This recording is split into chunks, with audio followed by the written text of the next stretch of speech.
Hey everyone, Jeff here, and as a thank you for listening to my show, I'd love to offer you a gift completely free.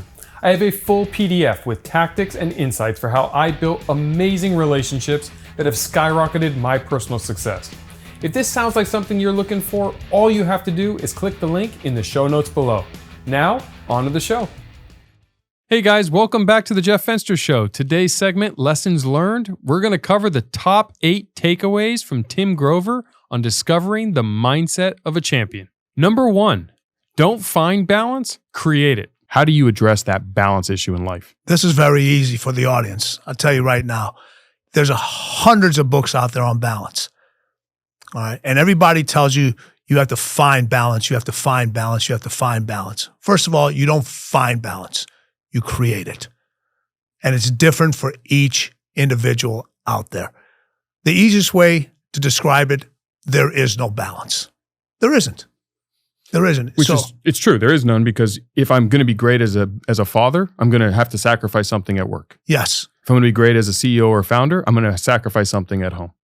But as a human, when you're coaching your clients and you're working with people, how do you address that issue? Because there's a pull at home and there's a pull at work. Right. And you're always leaving one side of the teeter-totter. And that's the key right there, what you just said. All right. So what's going to happen is people want the scales perfectly balanced.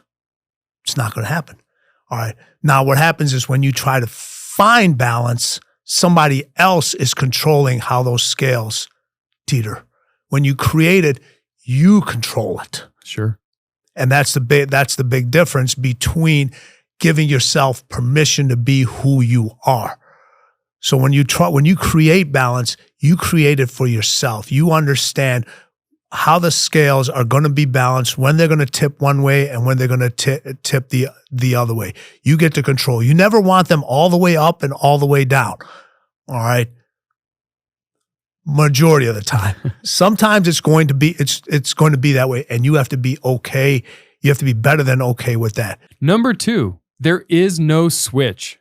For example, I'm with my daughter at her horse show, but I'm neck deep in a business project, and I'm trying to be present, but my brain wants to be on what I'm really working on. Mm-hmm.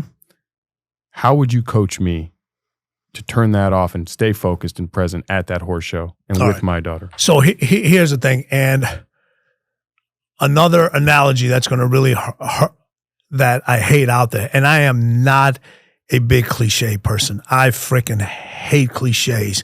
I don't use them. I don't believe in them. I don't believe in motivation either. All right. I believe in elevation. I don't believe in motivation. Motivation is so entry level. But what you talk about here is everyone talks about a switch. Everybody talks about the switch. And you hear this in sports all the time. Oh man, he or she has the ability, or they have the ability to turn on the switch. There is no switch. There is no switch. Competitive individuals like yourself, like me, like the top individuals you know. If you took this building, how many square feet do you have in this total complex and all the things? 100,000? 100,000. If you powered everything off, like you just killed everything, the amount of energy it would take for everything to come back on, a lot. All right. And you got people working here at all different hours and so forth. So it's a dimmer. There is no switch. It's a dimmer. All right. And you get to control where that light shines on and where it gets dimmed on.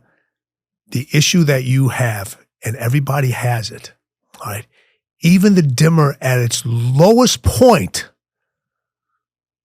it's still shining. It's still generating a little bit of energy. It's still generating a little bit of power. All right.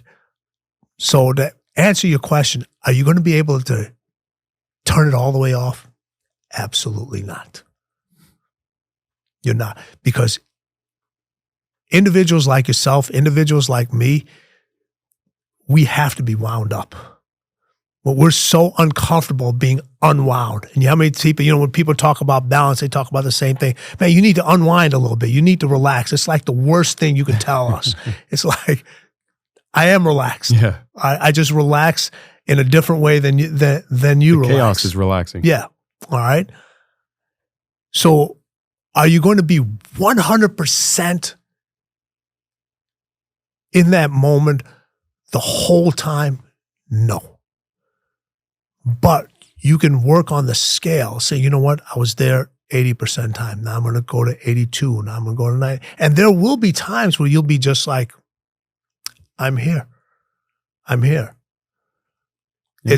It's a constant, that's something that's constantly evolving. That's something that constantly, and we beat ourselves about it all the time. So, we were like, okay, well, I wasn't all the way there because I was thinking about this thing, and I was thinking about that thing. All right. That's who you are. That's who you are. So people try to change when we talk about give you permission to be you. All right. You're a unique individual. Every individual out there who's a you is a unique individual. All right. Just because somebody else can sit at an event or sit at a concert or sit at something and not think about anything else, that's not you. Number 3, celebrate hard, don't celebrate long. There's individuals out there that celebrate long. I have this thing, celebrate hard, don't celebrate long. Otherwise, you will not be able to celebrate again. You will not be able to celebrate again. All right. There's a thing about achieving something and the drive to what's next. What's next? In the book Winning, we talk about, everyone says, it's a marathon, not a sprint. No, let me tell you this. Another cliche. All right. If you had infinite time in your life, then it's a marathon. Newsflash for everybody out there, folks. We ain't around here forever. We ain't. And if you know how to change that, you're his next guest. All right? And I will be here to listen to that. So what it is, it's many sprints inside a marathon of life, where the winning line, finish line is constantly changing. It's constantly moving. It's constantly evolving. So every marathon runner that goes out there, when they go out and run the next marathon, what do they try to do? They try to beat their time. For sure. They're not like, I'm not worried about the competition. I'm not worried. This was my time.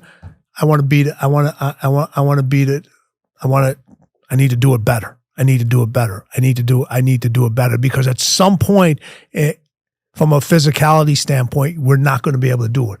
So it's a sprint within that marathon to continue to evolve, continue to get better, to continue to evolve. There should be joy in everything you do. There should be, listen, when you win, there's that moment of joy. There is that moment of joy. But again, for some individuals, that moment may last a lifetime, and other individuals, that moment may last 30 seconds. You got to check. You showed me a picture earlier of you and Kobe. I use this analogy. Kobe played 20 years in the NBA. 20. He was champion 5 times. So 15 years he lost.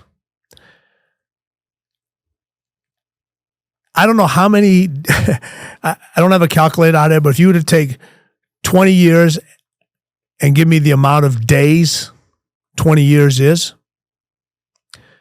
he was able to call himself a champion for 5 days. For 5 days. Yeah. Out of 20 years, he was a champion. Because the moment they won, the next year, Vegas had somebody else winning, And that moment was like, I got to get back to work. Hey everyone, just wanted to take a second to say how incredibly grateful we are for all of our listeners, and I want to hear from you. Your feedback is greatly appreciated, and it will only help us make this show better for you. So any questions you have, click the link in the show notes below and let us know. Now, back to the episode. Number 4, identity and style. The challenge for a lot of us is when you put a team together, your standard and your level of what you expect the team to deliver is different than the masses. Mm-hmm. Always going to be. It always is. And the ability to raise them up and not lower your standards to meet their level of completion. I have a thing in my house. We're not done when you can check the box. We're done when you can't possibly do it any better. Right. Doesn't always work. My kids don't always listen, but Sure. that's what I'm pushing them. It's harder with adults. I'm not their parent. I don't get to tell them what to do. I get to drive them, set a vision, and go. How do you coach your current business clients when they're dealing with that in their team environment? Because as an individual contributor, like Kobe Bryant or Michael Jordan, he has a much bigger way to impact the outcome than in a big organization where you need all your departments setting remarkable as your standard. How do you coach? So I have this big thing with identity and style. I tell business leaders, I said, and this is really important in today's society. You have to let each individual have their own style. Well, you look at all the teams. Shaq did his thing his way. Kobe did it his way. Wade did it his way. LeBron did it his way. MJ did it his way. Dennis definitely did it a different way. But can you form one mental identity? Can you form one? And is that identity going to be at the same level for each individual? No, it's just not. And that as a leader, it will literally drive you crazy where you kind of say, man, why can't they get this? Why won't they do this little extra? You look at, when you talked earlier about relentless, where it says it gave you permission to be you. You as a leader have to give permission to those individuals to be themselves. And you as being on top, how much of themselves can you tolerate, and how much of themselves is invaluable to the team? No, if you expect everybody to be who you are and identify exactly the same personality traits, the same everything you have, in Relentless, we talk about the coolers, the closers, and the cleaners. You can't have a full staff of cleaners. Correct. You just can't. You can't have a full staff of closers. You can't have a full staff of coolers. You as a leader, what you have to do is you take the model. All right. You take your business plan. You look at it. And if it's on your laptop, if it's on a board, if it's on a piece of paper, break it into pieces. Just break it into pieces. All right. And have your key individuals. Because everything starts with broken. Everything starts with broken. There's not an individual in here that if you haven't had trauma and you haven't been broken at some point in your life where there's been an incident, you're never going to discover who you are. So now you let those individuals come in and let them pick up the pieces that are necessary for them and leave the other pieces on the ground. Because what happens is you break something. We've all broken something as a child, and the parents say, pick it up. Or when you break something and they're not around and you try to pick it up and you try to piece it together again and you're like, it's never going to look the same. It's never going to look the same. And what we want as leaders is we want everybody to look the same. Instead of allowing the individuals to magnify their pieces that are unique to them, their experiences, their knowledge, understanding that, having them understand that the times in their life where they were broken and they got a chance to pick up the pieces the way they wanted to pick it up is allowing them to be you. And you get to a point, at some point in life where I'm at, I've been broken so many times, you can't break me anymore. You literally can't break me anymore. You can't. It's a good place to be. It's the perfect place to be. Yeah. But it took years and years of being broken, all right, and understanding, you know what, I need this piece. I don't need this piece. And when people, it's funny when they try to put the pieces back together again, they're like, I want to be whole. You know what? No, you don't want to be whole. There are going to be some pieces that don't fit. That's when that individual who's selfish for you, that's when that significant other comes in and they fit those pieces. They're adding those pieces to you to make you complete, to make you whole. That's leadership. Mm-hmm. That's leadership. But you don't lower your standard. Never lower your standards. Never, ever lower your standards. All right. I say, we're never going to come. I'm never going to come down. All right. You have to come to my level, or as close to that level as you can. All right. And it's because I'm going to keep moving. You know, MJ in The Last Dance, winning has a price. Leadership has a price. All right. Your price may be completely different than anybody else's, but I'm not lowering my standards. Number 5, raising the bar. People come in and say, when you first got in the business, before you even got into this business, everyone was telling you, raise the bar, raise the bar, raise the bar. All right. You know where the best place is to be? When there is no bar. Because when there is no bar, there are no limitations. Because every time you have a bar, you're like, there's a limitation. There's a limitation. There's a limitation. It's like the 4-minute mile. Throw the bar out. Yeah. There is no bar. Set unrealistic expectations and expect to achieve them. Unrealistic expectations and expect to achieve them. And then now you want to see if your team is all in. All right. They don't even have to say a word. When they look at the numbers, when you tell them, you can just look at them and be like, yes, yes, no, maybe, yes, yes, yes. You could just, people that come in and just say, you know what? Yeah. You're like, this is crazy. You already know it now. Now you know if that person's is better suited for a cleaner position, or they're better suited for a closer position, or they're better suited for a cooler position, or they're not suited for a position at all. Number 6, the price of success. I'm a very unique acquired taste. Well, that's what winning is, though. That's what it is. That's what winning is. That's it. No, it's not. It's everyone. They think it's everybody.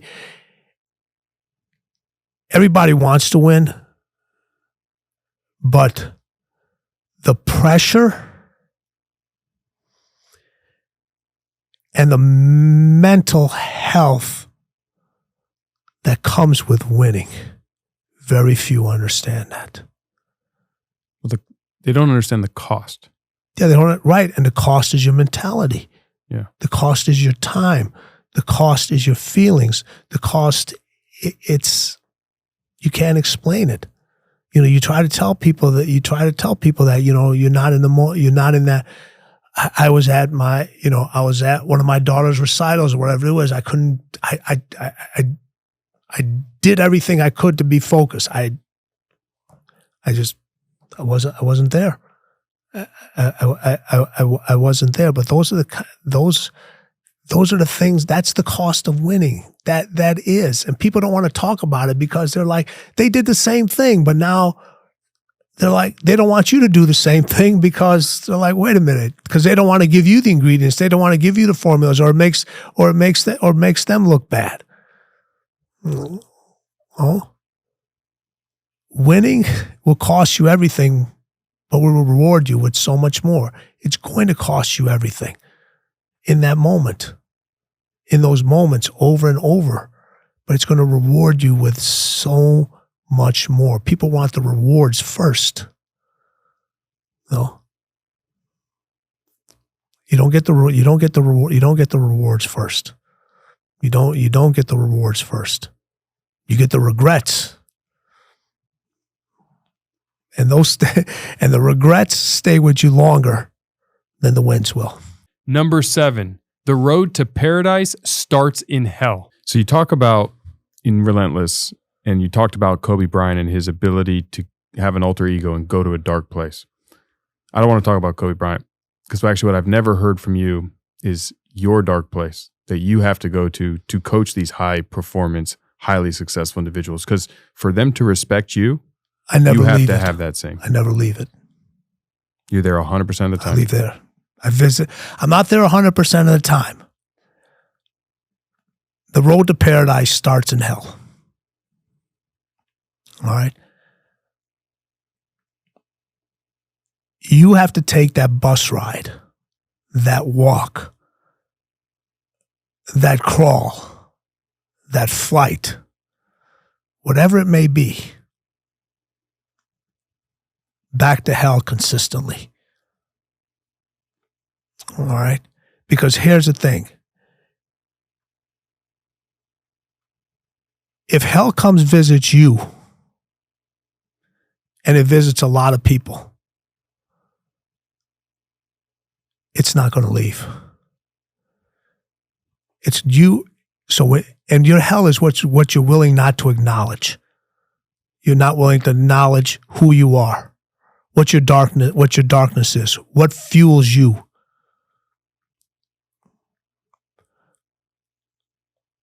The reason I take that trip on a daily basis is because each time I take that trip, I don't have to stay there as long. I don't have to stay there as long. I know what I have to deal with. I know what I have to talk to. I know the skeletons I have to deal with. I know the ghosts that I have to deal with. I know the spirits that I have to deal with, and I get to leave. But I take that trip often, very, very, very, very often. All right, your new beginnings, every single new beginning that you've done, and you've done a lot of them, have started in your darkest moments. In your darkest moments. You know, I've used this adage many times with individuals now. All right. When does a new day start? It starts at midnight. All right. Is it light or dark at midnight? It's dark. It's dark. So if a new day starts at dark,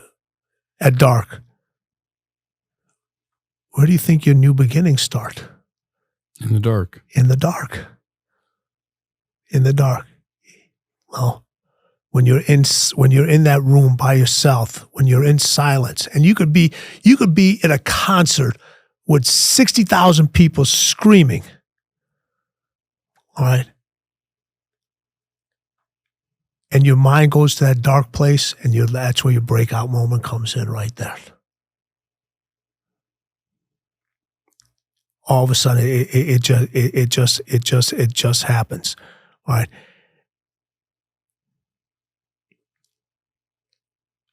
Majority of the people, as long as you don't have any physical ailments with your eyes, everyone can almost see in the light. Everybody can see in the light. All right. But in the dark, you can't see. You got to feel and you got to trust. So when you have to feel and trust, what's the two things? All right. Trust is from your mind. So you got to trust what's going on in here. Feeling is in your heart. Number 8, motivation versus elevation. It's not the sweet taste of winning. It's you finally get the bitter taste of defeat out of your mouth. All right. Better said. So it's not the, everybody said, man, the sweet smell, the sweet taste of mint. No, it's that nasty smell. It's that nasty taste that all the sacrifice, everything that you've done, all the time, all the focus, all the things away, that the bitterness that just like, man, this stuff is just terrible. It's terrible. That's the difference between that motivation pot where everything tastes good and it makes you feel good and it's that sugar high. And then over here is that elevation pot where everything is just, man, this is just stuff just tastes absolutely terrible. And but you know what? You keep eating it because you see that you see what it fuels you. It's that fuel. There's the motivation pot you eat for taste. The elevation pot you eat for fuel. Yes. And then when you eat it, then you finally like, you know what? I finally got that bitter taste out of my mouth. And then you go through hell every single time not to have that taste back in your mouth again. And the minute you start doing it, the minute you start to feel that taste again, this goes back to our first conversation about balance. The scales go just like this. I got to throw, nothing else matters right now. I got to get this taste out of my mouth. Yes. I have to get this taste out of my mouth. Thank you for tuning in to another episode of Lessons Learned on the Jeff Fenster Show, and a special thank you to our guest, Tim Grover. Can't wait to see you guys on the next episode. Hey everyone. First, I want to thank all of you for tuning in. And if you guys haven't heard about my new book, Relationship Bank Account, click the link in the show notes or search the title on Amazon. This book is packed with all my secrets to success in both relationships and life. Make sure to pick up a copy, and if the book helps you on your journey, let us know by leaving a review. I appreciate all of you and can't wait to see you on the next one.